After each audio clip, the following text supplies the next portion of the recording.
Êxodo capítulo 33, versículo 1.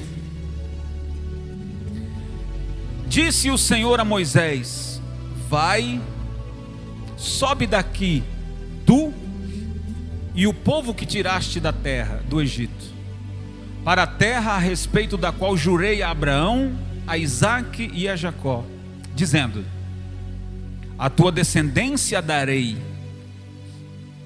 Enviarei o anjo adiante de ti. Aí, ó, o anjo vai na frente. Lançarei fora os cananeus, os amorreus, os heteus, os fariseus, os heveus, os jebuseus. Sobe para uma terra que mana leite e mel. Eu não subirei no meio de ti, porque és povo de dura cerviz. Eu vou explicar para você o que é isso. Por que Deus disse que não ia no meio deles? Ia mandar o anjo, mas não ia. Para que te não consuma eu no caminho. Veja que a presença de Deus é forte. E se o Senhor fosse, eles poderiam ser exterminados. Ele não ia, mas o anjo ia na frente guiando, né? Versículo 4. Ouvindo o povo essas más notícias, pôs-se a prantear, e nenhum deles vestiu seus atavios, que eram as roupas especiais, né? Os enfeites. Porquanto o Senhor tinha dito a Moisés: dize aos filhos de Israel: és povo de dura cerviz. Se por um momento eu subir no meio de ti, te consumirei. Tira, pois, de ti os atavios, para que eu saiba que te hei de fazer. Vamos parar só um pouco aqui. Como é que é isso? O Senhor dá uma ordem a Moisés, dizendo: sai daqui, sobe, tira o povo daqui e vai para o lugar que eu vou te mostrar e vou conduzir. Eu vou mandar um anjo. O anjo vai na frente de vocês. Eu não irei no meio de vós. Aí está a pergunta. Por isso que o povo chorou, né? Diz aqui o versículo 4 que o povo chorou por essa notícia de que o Senhor havia dito que não iria no meio deles. Mas por quê? Porque o povo tinha um coração duro. O povo era de um costume rebelde. O povo tinha um costume de murmurar. Moisés falava os recados de Deus para o povo e muitos deles não davam atenção, não davam crédito. Dura cerviz. Povo rebelde, duro de se domar. E o Senhor diz: olha, eu tenho misericórdia de vocês. Vou mandar um anjo. Mas se vocês tirarem os atavios, ou o que pode dizer, eles queriam estarem bonitos, bem vestidos, bem apresentados, mas eles não queriam, digamos assim, ter um compromisso sincero de aliança com Deus. Compreende aqui a linguagem? Sim ou não? Queriam se vestir bem, se apresentarem bem, mas um compromisso de aliança sincero não queriam. Queriam as bênçãos, queriam a terra prometida. Então eu parto então do primeiro ponto dessa mensagem. O que Deus está dizendo para nós?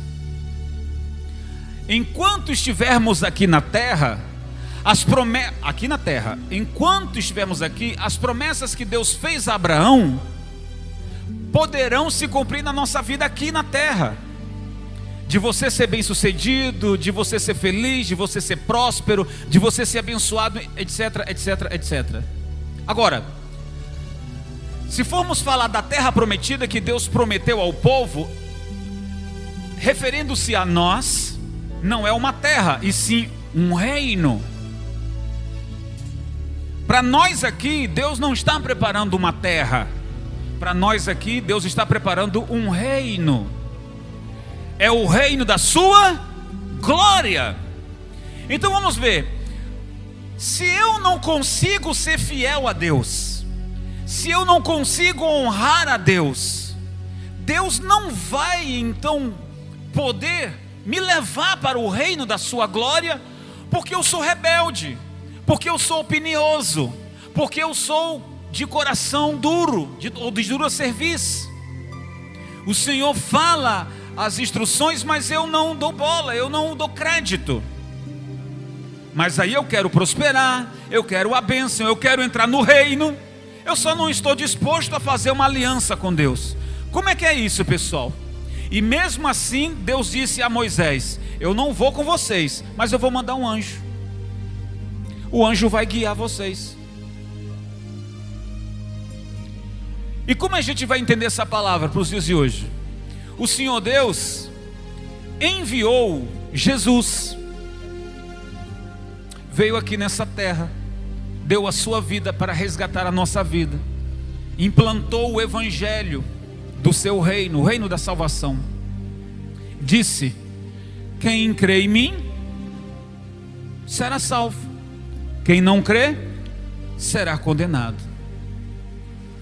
Então, gente, isso aqui é uma palavra que vai nos fazer meditar se temos essa aliança com Deus de verdade ou não, tá certo? Nós encontramos aqui um Moisés que recebe a direção de Deus para se tornar um libertador daquele povo, e do outro lado nós vemos Jesus como o nosso Salvador. Deus disse para Moisés: sai daqui e leva o povo. Você vai tirar esse povo daqui. Daqui da onde? Do Egito. O povo estava no Egito. E o Senhor disse para Moisés: tira o meu povo daqui, leva para a terra prometida. Moisés teve muito trabalho, mas conseguiu tirar o povo do Egito. A gente fala de Moisés, mas vamos nos espelhar em Jesus. Jesus recebeu a missão do Pai para também nos tirar das trevas ou do pecado, da escravidão do pecado, e levar-nos para o seu reino. A pergunta é: quem quer ir? A pergunta é: quem quer fazer aliança com Ele? A pergunta é: quem é que vai ouvir a sua voz? O povo ouviu Moisés por uma questão de dor, de escravidão ou de necessidade. Você vai ouvir a voz de Deus por que questão? Questão de que você é uma pessoa que crê de fato, como Jesus disse: quem crê em mim e for batizado será salvo. Eu quero que você abra agora lá no livro de Salmos, capítulo 2. Salmos, capítulo 2. Enquanto você procura aí, deixa eu ir falando aqui.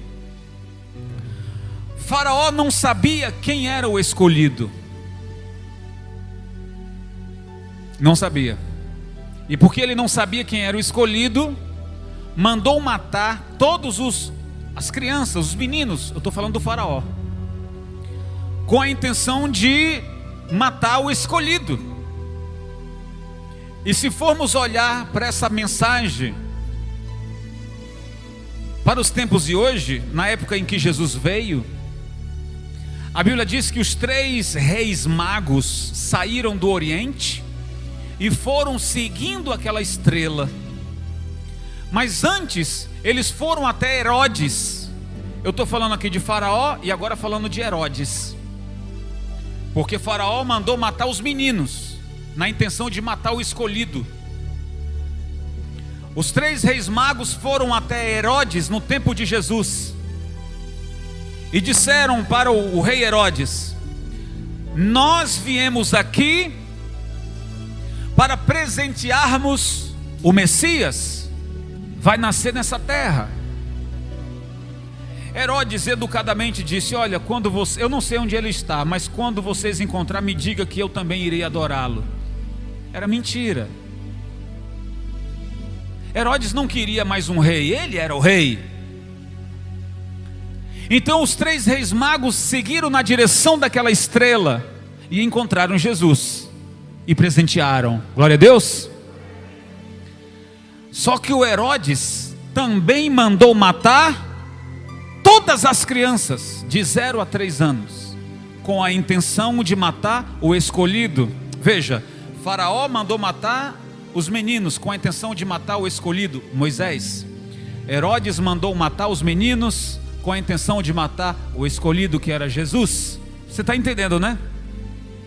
Hoje nós somos o escolhido de Deus, e Satanás tem tentado também contra a nossa vida, sim ou não? A mensagem começa aqui. Salmo capítulo 2, versículo 1 diz o seguinte: por que se enfurecem os gentios e os povos imaginam coisas vãs? Os reis da terra se levantam, os príncipes conspiram contra o Senhor e contra o seu ungido, dizendo: rompamos os seus laços e sacudamos de nós as suas algemas. Ri-se aquele que habita no céu, o Senhor zomba deles. Na sua ira, a seu tempo, lhes dá de falar, e no seu furor os confundirá. Eu, porém, constituí o meu rei sobre o meu santo monte Sião. Escute essa frase do versículo 7. Proclamarei. Repita comigo, gente. Proclamarei. Proclamarei o decreto do Senhor. Ele me disse: tu és meu filho, eu hoje te gerei. Mais uma vez. Proclamarei o decreto do Senhor. Ele me disse: tu és o meu filho, eu hoje te gerei. Olha aqui para mim, por favor, eu leio o resto daqui a pouco. Por favor, me dê a sua atenção.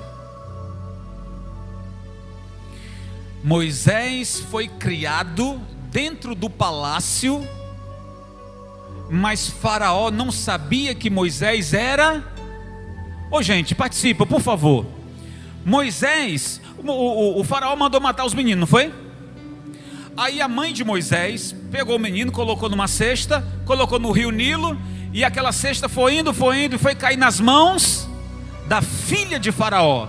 A filha de Faraó se apaixonou pelo menino, criou o menino e disse: preciso de uma mulher que possa amamentar. Chamou quem?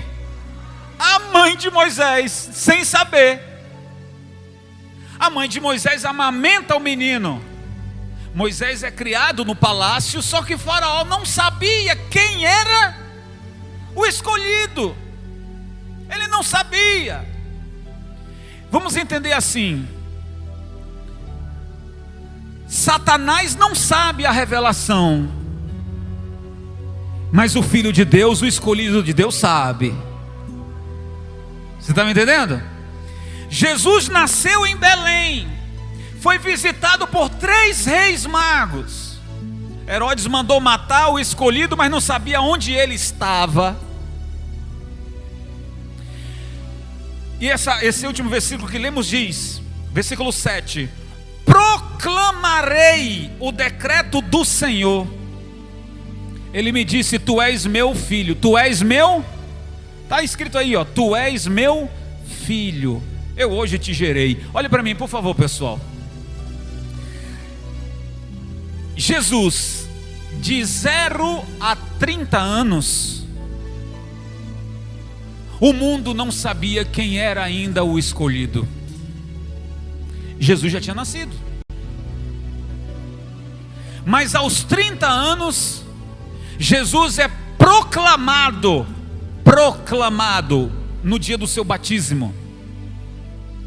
Até os 30 anos, ninguém sabia quem era o Messias. Ele já estava ali, mas ninguém sabia quem era, porque ainda não havia sido proclamado. Moisés, só foi descoberto que ele era o escolhido, Moisés, quando ele então volta, porque ele tinha fugido do Egito, não é? Porque tinha matado um egípcio. Quando ele descobriu que o seu povo era escravo, e ele não gostou de um hebreu, melhor dizendo, um hebreu sendo chicoteado, e ele entrou na briga e matou um soldado egípcio e teve que fugir porque seria morto. Quando no Monte Sinai, o Senhor aparece para ele e disse: volta, lembra da primeira palavra que lemos? Volta, tira o meu povo de lá. E aí então Faraó vai saber de fato agora quem é o escolhido. Imagina Faraó fala assim: é você, Moisés? Você cresceu aqui debaixo das minhas barbas? É você? E Moisés se apresenta e diz: eu fui enviado em o nome do Eu Sou. Quem é o Eu Sou? É o Deus de Abraão, de Isaac e Jacó. E o Eu Sou manda dizer: tira o meu povo daqui. Aí começa toda a briga. Então ali Moisés foi proclamado o libertador. Agora, se você ler lá no Evangelho, onde Jesus é proclamado no seu batismo, eu vou levar você, por favor, procura lá Mateus capítulo 3. Mateus Evangelho, capítulo 3 e versículo 13. Nós vamos ver quando Jesus foi proclamado. Continuo dizendo que Satanás não sabe a revelação, mas o Filho de Deus, o escolhido de Deus, sabe sim. Estou dizendo que você também é escolhido. Diga: eu sou escolhido. Sim, só que Satanás não sabe do projeto de Deus na sua vida. Só quem sabe é você. Você e Deus. Mas no dia em que for proclamado, no dia que isso for decretado, exposto, declarado, aí, meu irmão, te prepara. Escute, o diabo não sabe da revelação, mas no dia que for proclamado, no dia que for exposto dizendo: Deus vai fazer isso e isso na sua vida, te prepara, porque vai vir luta aí. Capítulo 3, versículo 13 de Mateus, diz o seguinte: por esse tempo dirigiu-se Jesus da Galiléia para o Jordão, a fim de que João o batizasse. Ele, porém, o dissuadia, dizendo, João dizia: eu é que preciso ser batizado por ti, e tu vens a mim? Mas Jesus lhe respondeu: deixa por enquanto, ou seja, é assim mesmo, porque assim nos convém cumprir toda a justiça. Então ele o admitiu. Batizado Jesus, saiu logo da água. Olha a proclamação aí agora, ó. E eis que lhe abriram os céus, e ele viu o Espírito de Deus descendo como pomba, vindo sobre ele. E eis uma voz do céu que dizia: este, olha a proclamação, este é o meu filho amado, em quem me comprazo. Amém? Escute, pessoal, qual era a idade de Jesus nessa altura? 30 anos. 30 anos. Quer dizer que Satanás não sabia. Houve uma manifestação da estrela, os magos foram lá, houve a revolta de Herodes para querer matar o escolhido. Conseguiu? Não, porque o Senhor conduziu Maria e José até o Egito. Eles foram para o Egito e ficaram 3 anos, depois retornaram. Mas Satanás não sabia quem era ainda o escolhido. Mas é no batismo de Jesus, quando ele se aproxima das águas, e que João já pregava dizendo: olha, eu batizo com água, mas virá um que esse é maior do que eu, e esse batizará com o Espírito Santo e com fogo. Esse que virá, não sou digno nem de desatar as sandálias dos seus sapatos. Ou seja, eu sou pequeno, ele é grande. E estava lá João fazendo isso, batizando, e de repente quem chega? Jesus chega e diz: João, vem, me batiza logo. E ele fica constrangido e diz: não, Senhor, tem que ser o contrário, eu é que tenho que ser batizado pelo Senhor. E ele diz: mas deixa por enquanto, tem que acontecer para que se cumpra a justiça. E no momento em que Jesus é batizado, o que é que desce do céu? O Espírito Santo. E uma voz que não foi só Jesus que ouviu, todos que estavam ali ouviram uma voz que dizia: esse é o meu filho amado, em quem me comprazo. Ali o próprio Deus está publicando, fazendo decreto, declarando, dizendo: é esse aí o meu filho amado. Gente, tudo isso é maravilhoso, mas a partir dali começa as penúrias, os sofrimentos de Jesus.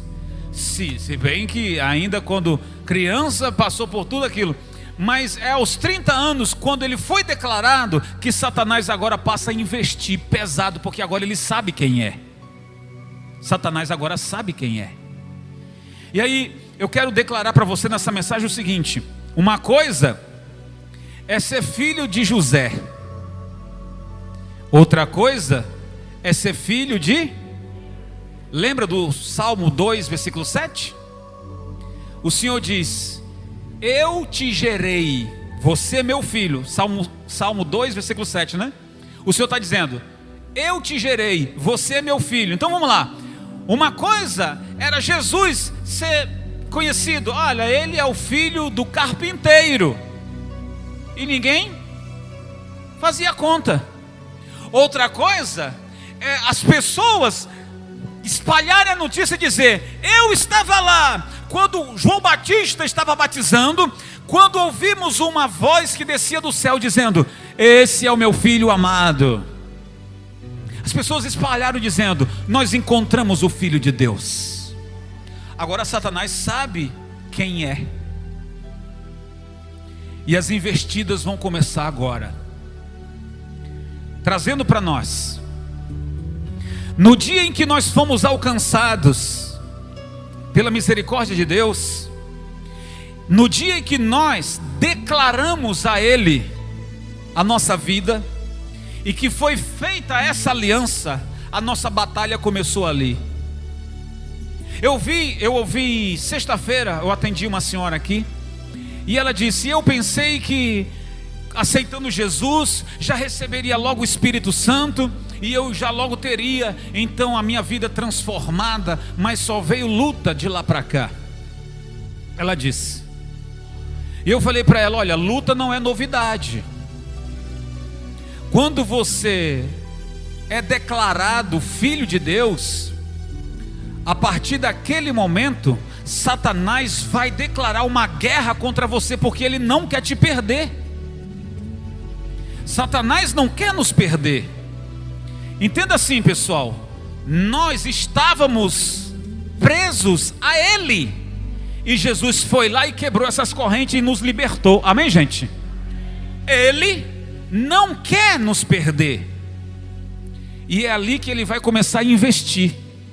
Satanás vai investir na nossa vida, na sua vida, através das lutas, é claro, para fazer você desistir da fé, para fazer com que as promessas de Deus não se estabeleçam na sua vida. Então cabe a cada um de nós. Veja aí a luta de Moisés e veja aí a luta de Jesus. Moisés só vivia no monte, orando, se consagrando, e Jesus também foi levado ao deserto. No Mateus capítulo 4 diz que o Espírito do Senhor conduziu Jesus até o deserto para ser tentado pelo diabo. Aí o diabo ofereceu riqueza, ofereceu o que, gente? Tudo isso eu te darei. Satanás mostrou para Jesus a glória do mundo e disse: olha, está vendo aí? Tudo isso eu te darei. Dobra o joelho aqui, dá só uma dobradinha aqui, eu vou te dar. E Jesus caiu na conversa dele? Jesus podia estar com fome, Jesus podia estar com sede, mas ele não estava delirando. Jesus disse: sai daqui, Satanás. É essa a nossa atitude. Você tem que tomar essa atitude. Quando você for tentado, as tentações virão, as lutas virão, e você, como escolhido e já declarado, porque enquanto você ainda não havia sido declarado, Satanás achava que você era simplesmente o filho de José. Você era sempre o filho de José, um simples filho de José. Mas quando você foi declarado servo de Deus, filho de Deus, aí o negócio veio quente, né? Para cima de você. Jesus então repreende a Satanás dizendo: sai daqui, Satanás, porque está escrito: só o Senhor teu Deus adorarás e só a Ele darás culto. Jesus venceu Satanás na palavra, isso por várias vezes. Satanás não conseguindo então convencer Jesus a se curvar, então ele vai usar quem? Ele vai usar os judeus, ele vai usar os romanos, ele vai usar até um escolhido. Como era o nome dele mesmo, hein? O Judas. Ele vai usar até um escolhido, Judas, que vendeu Jesus por 30 moedas de prata. Satanás já tinha tentado lá no deserto. Conseguiu? Não. Aí ele vai usar o governo. Na época, Israel, Jerusalém estava debaixo do imperialismo romano. Então ele vai usar o governo. Ele vai usar o sumo sacerdote. O sumo sacerdote que lia a palavra e ele mesmo sabia da vinda do Messias. E no Senado, o Senado ou o Sinédrio era formado de pessoas que conheciam a palavra. E todos eles diziam em alta voz: esse homem falou blasfema e tem que ser morto. Falaram isso de Jesus. Se falaram isso de Jesus, o que vão dizer de mim e de você? Não é verdade, pessoal? Se mandaram matar Jesus, se mandaram crucificar Jesus, mandaram prender, bater em Jesus, o que vão dizer de mim e de você? Então escute, você foi declarado filho de Deus. O diabo então disse: não aceito, vou querer tomar ele de volta. Então a luta foi declarada, mas nós temos uma promessa. Jesus disse o seguinte: olha, tendes fé, porque eu venci o mundo, e eu estarei convosco todos os dias, até a consumação deste século. Então nós podemos estar na luta, mas não estamos sozinhos. Diga: eu não estou sozinho. Ei, gente, você tem uma tribulação dentro de casa, você tem uma luta lá no seu trabalho, mas você não está sozinho. Você está enfrentando uma luta muito grande em algum aspecto, acha que está sozinho? Não, Jesus está vendo tudo, Ele está com você. Então mantenha o seu posicionamento dizendo: sou filho do rei, Ele me escolheu, vou vencer essa luta. Não foi nada fácil, gente, para Moisés. Não foi nada fácil, pessoal, para Jesus. Hoje nós estamos fazendo essa linguagem, né? Falando de Moisés, libertador do povo de Deus que estava no Egito. Jesus, enviado de Deus para nos libertar desse mundo ou desse pecado. Já somos livres, e Satanás está doido para nos levar de volta para o Egito. E ele vai usar de quais estratégias? Murmurar contra Deus, dizer: quanto mais eu oro, quanto mais eu vou à igreja, mais coisas ruins me acontecem. Satanás vai fazer você ver isso aí. Mas você deve se lembrar de que a vitória requer luta, a vitória requer firmeza, perseverança. Quem está me entendendo, pessoal? E a vitória que nós estamos aqui falando não é simplesmente bens materiais, pagou uma dívida, comprou uma casa, foi curado. Não, isso são consequências. Nós estamos falando da maior de todas as conquistas: entrarmos no reino da glória de Deus. Essa é a maior de todas as conquistas. O que adianta a pessoa foi curada, prosperou, não sei o que, mas perdeu a salvação. Judas conquistou a confiança de Jesus, comia do mesmo prato de Jesus, mas no fim perdeu a sua salvação. Nós não podemos caminhar assim. Nós temos que ser fiéis até o fim, mas principalmente no momento mais difícil. Glória a Deus, pessoal. E estamos certos de que, assim como Jesus foi revestido de poder, porque a sua luta não foi em vão. E daí eu quero terminar essa mensagem fazendo essa pontuação: o sofrimento foi grande, mas valeu a pena. O sofrimento de Moisés foi grande, mas fez história, abriu o mar vermelho, falou com Deus face a face, valeu a pena e libertou o povo. Jesus quase que foi assassinado ainda como criança, né? Foi batizado aos 30 anos. Após essa declaração do Pai falando com Jesus no dia do seu batismo, a sua luta começou, a sua luta valendo, né? Começou ali. Mas depois do terceiro dia da sua morte, ele foi ressuscitado, recebendo todo o poder no céu, na terra e debaixo da terra.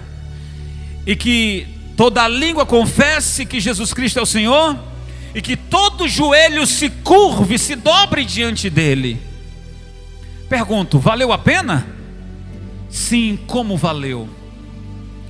E para nós, toda luta, todo sofrimento, às vezes nós temos que aguentar calados, sabe pessoal, aquelas situações, algumas situações que a gente tem que aguentar o quê?